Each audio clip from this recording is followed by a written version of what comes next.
દર્શક મિત્રો, ગુજરાતમાં હવામાન વિભાગની અગત્યની આગાહી સામે આવી છે. કેમ કે ગુજરાતમાં કરા સાથે વરસાદની આગાહી હવામાન વિભાગ દ્વારા કરવામાં આવી છે.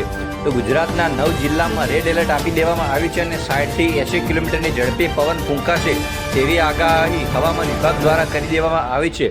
તો મિત્રો, હમણાં સર્જાયેલા વેસ્ટર્ન ડિસ્ટર્બન્સ અને સાયક્લોનિક સર્ક્યુલેશન જેવી સિસ્ટમ સક્રિય થવાને કારણે ગુજરાતના વાતાવરણમાં પલટો આવ્યો છે મિત્રો, જેને લઈને મોડી રાતથી અમદાવાદ, ગાંધીનગર, કચ્છ સહિત રાજ્યના અનેક વિસ્તારોમાં ભારે પવન ફૂંકાતા ધૂળની ડમરીઓ ઉડી હતી. આ દરમિયાન હવામાન વિભાગે 3 કલાકનું અવકાશ જાહેર કર્યું છે અને અનેક જિલ્લામાં રેડ એલર્ટ આપી દેવામાં આવ્યું છે.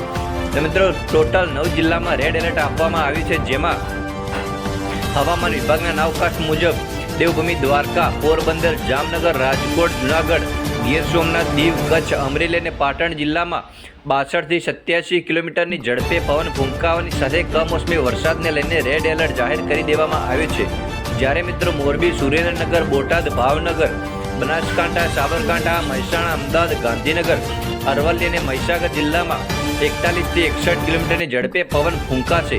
આ સાથે કમોસમી વરસાદ, મેઘગર્જના અને કરા પડવાની પણ શક્યતા છે.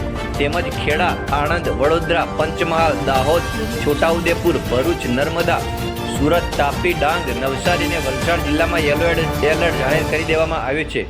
રાજ્યમાં કમોસમી વરસાદનો સિલસિલો 20 માર્ચ સુધી ચાલુ રહેશે, જેમાં ખાસ કરીને ઉત્તર અને મધ્ય ગુજરાતના જિલ્લામાં તેની અસર વધુ જોવા મળી શકે છે. ભારે પવન, કરા અને કમોસમી વરસાદના કારણે ખેડૂતોના તૈયાર પાકને વ્યાપક નુકસાન થવાની ભીતિ સેવાઈ રહી છે મિત્રો, જેને પગલે ખેડૂતોમાં ભારે ચિંતા જોવા મળી રહી છે. તો આવા હવામાન વિભાગના અગત્યના સમાચાર જોવા માટે અમારી ન્યૂઝ ચેનલને સબસ્ક્રાઇબ કર્યો. ધન્યવાદ.